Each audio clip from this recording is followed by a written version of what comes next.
कल की कथा में हमने और आपने श्रवण किया, भगवान श्री सीताराम जी अपने प्रभु भगवान शंकर के पास पहुँचे और उनसे विनती किए कि महाराज मेरी विनती आपसे ये है कि आप शैलजा से विवाह कर लीजिए।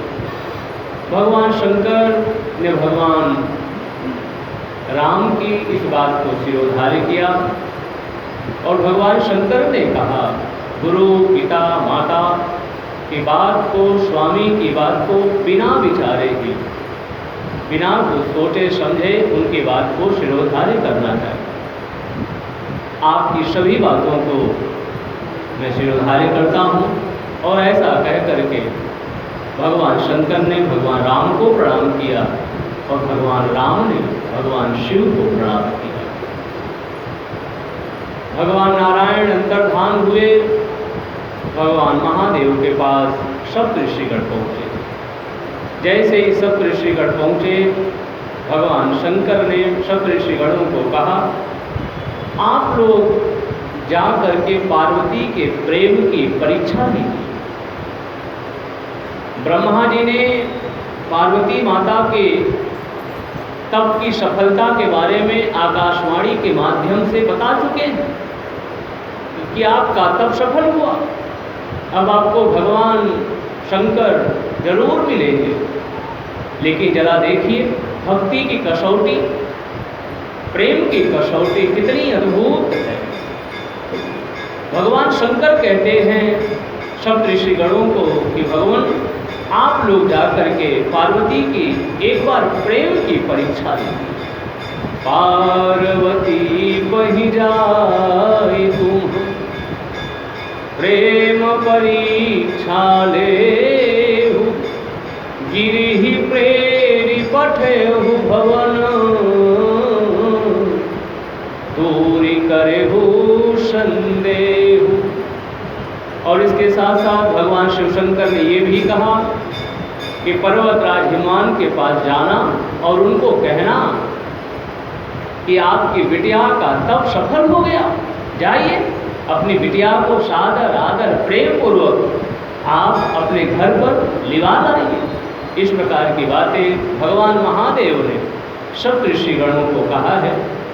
मैं जब भी ये प्रसंग पढ़ता हूँ तो मेरे मन में एक बात आती है कि भगवान की भक्ति करना ये सबके बस की बात नहीं है, क्योंकि भगवान की भक्ति के पथ पर बढ़ना एक कठिन साधना है, एक कठिन तपस्या है। इसलिए हमारे संतों ने कहा कि भक्ति के पथ पर वही चल सकता है जो सूरवीर हो। भक्ति के पथ पर चलना सबके लिए संभव नहीं है। हम और आप देखें लोग भक्ति करते रहते हैं, लेकिन जैसे ही कुछ बाधाएं आती हैं, समस्याएं आती हैं, लोग भक्ति के पथ को छोड़कर दूसरी राह पर चल पड़ते हैं। होता ही नहीं ऐसा। लेकिन जो भक्ति के पथ पर चलता रहे, संकट की आंधी आए तो क्या, प्रलय के बादल घिर आए तो क्या, हमें अपने गोविंद की शरण में रहना है तो रहना है।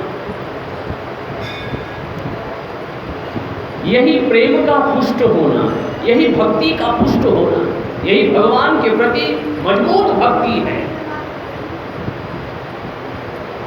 जीवन में कैसी भी बातें आए लेकिन हम अपने गोविंद को ना छोड़ें। इसी प्रेम की परीक्षा के लिए भगवान महादेव सप्तऋषिगणों को कह रहे हैं कि भगवान एक बार जाकर के आप लोग पार्वती के प्रेम की परीक्षा लीजिए। प्रेम की परीक्षा का मतलब जाइए उनके बीच में नाना प्रकार की बातों को रखिए और देखिए कि उनका मुझ में कितना विश्वास है, क्योंकि भगवान शिव को वही पाए जिसका विश्वास मजबूत होगा, उसे महादेव मिलेंगे। क्योंकि भगवान शिव का दूसरा नाम है विश्वास। जहाँ सिर्फ विश्वास है, बस मेरे महादेव, मेरे महादेव, मेरे महादेव। जाइए एक बार प्रेम की परीक्षा लीजिए।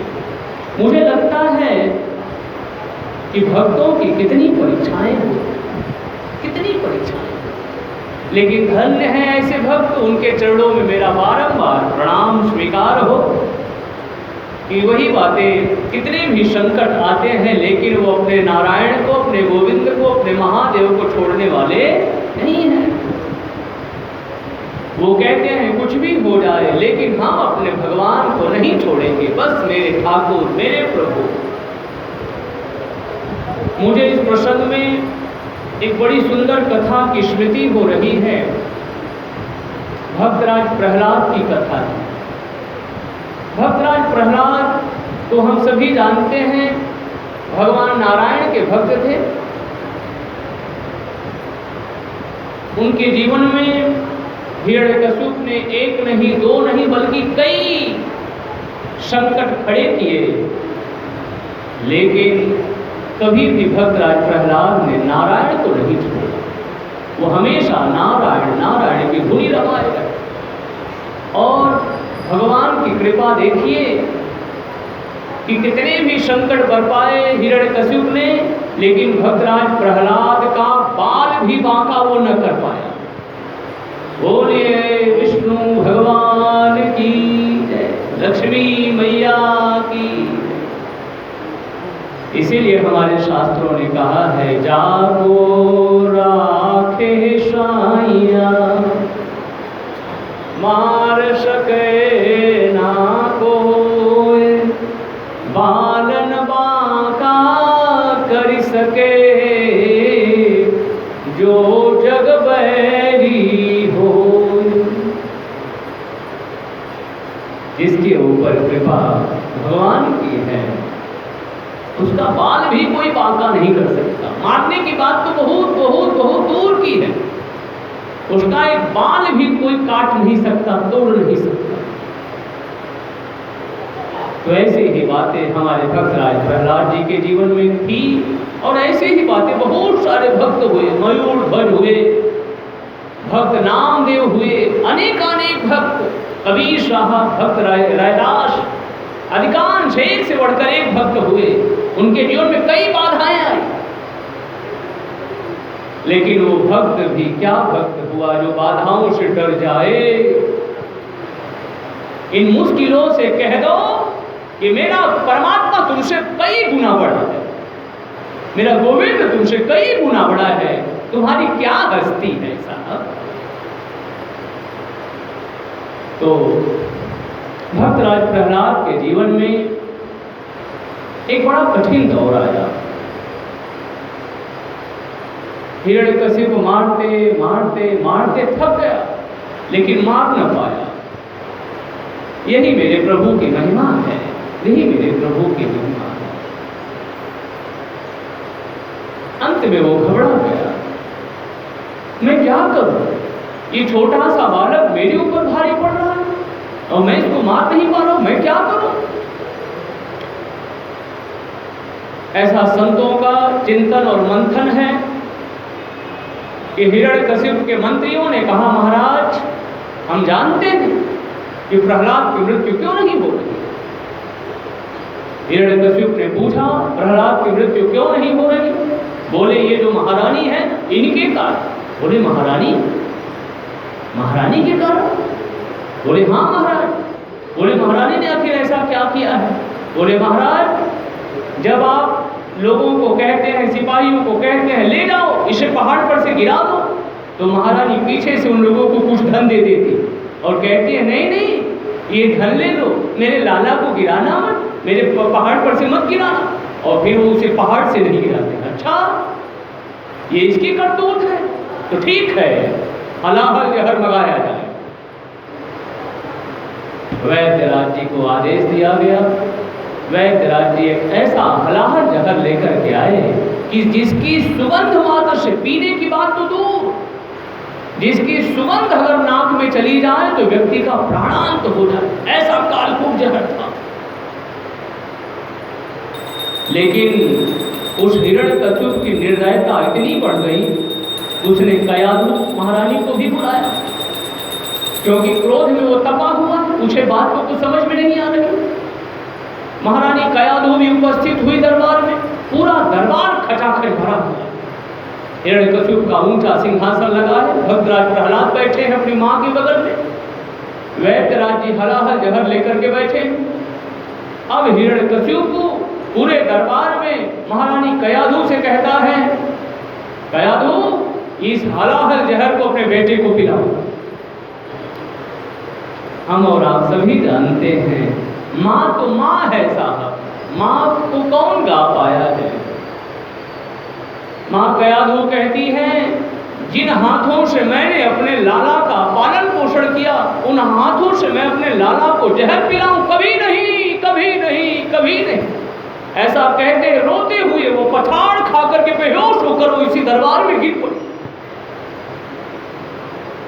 जैसे ही भक्तराज प्रहलाद ने देखा ये बहुत बड़ा संकट मेरे ऊपर आ गया, बस वो नारायण की शरण में गए और नारायण नारायण नारायण नारायण कहते हुए उस हलाहल का वो जो प्याला था अपने कर कमलों में उठाया और नारायण जैसे ही पीने के लिए तैयार हुए, तब तक भगवान विष्णु हमारे महादेव के पास पहुंचे और बोले, प्रभु आपने एक बार विश्व के हित के लिए कालकूट जहर को अपने गले में धारण कर लिया था, आज वही समस्या, वही संकट मेरे भक्त प्रहलाद के ऊपर आ गया।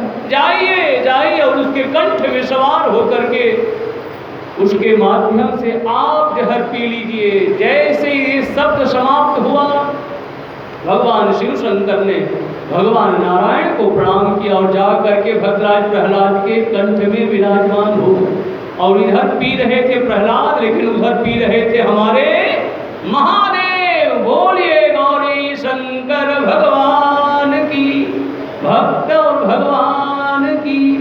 उसके बाद पीने के बाद वो जो प्याला था जहर का उसे बगल में रख दी और अपने माँ को उठाने लगे। अरे माँ उठ जा, देख देख ये जहर थोड़ी था, ये तो दूध था, दूध, देख मेरा कुछ बिगड़ा। अब माँ की टंका टूटी और तुरंत उसकी नजर गई जहर के प्याले के ऊपर, वो खाली पड़ा है और मेरा बच्चा हंस रहा है, खेल रहा है। तुरंत अब कस करके हृदय से लगा लिया और नारायण की मानो मन ही मन उसे धन्यवाद दिया, हे नारायण आपने मेरे बच्चे की रक्षा की। हमारे शास्त्रकार विद्वान कहते हैं, जब इस दृश्य को हिरण्यकश्यप ने देखा तो उसके आश्चर्य का ठिकाना न रहा। हलाहल जहर का पान करने के बाद भी इस बालक का कुछ नहीं बिगड़ा। जरूर इसी वैद्य की इसमें कुछ चाल होगी। वैद्यराज तुम जहर ना ला करके तुम दूध लेकर के आए? नहीं नहीं महाराज, मैं हलाहल जहर लेकर के आया था। नहीं नहीं, फिर से जहर मंगाया जाए। क्या होगा महाराज? अब ये वैद्यराज को पिलाया जाएगा। जब तक ये मरेंगे नहीं तब तक ये पता कैसे चलेगा कि जहर असली था कि नकली था।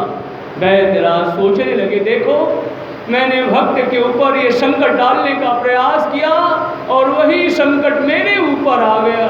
इसलिए मानस में गोस्वामी जी ने चौपाई रख दिया, जो अपराध भगत सन करई, राम रोष पावक सो जरई, जो अपराध। जैसे ही हलाहल जहर मंगाया गया, वैद्यराज जी के हाथ कांपने लगे और कांपते कांपते उन्होंने उस हलाहल जहर का प्याला उठाया और अभी पीने के लिए मुंह तक ले गए थे कि उसकी श्वास, उस जहर की जो सुगंध थी उनकी नासिका के माध्यम से प्राणों के अंदर गई और जैसे ही प्राणों के अंदर गई तुरंत उनका प्राणांत हो गया। उसी दरबार में हमारे भक्त शिरोमणि भक्तराज प्रहलाद बैठे। भक्तराज प्रहलाद भगवान नारायण की शरण में गए और उन्होंने कहा, हे प्रभु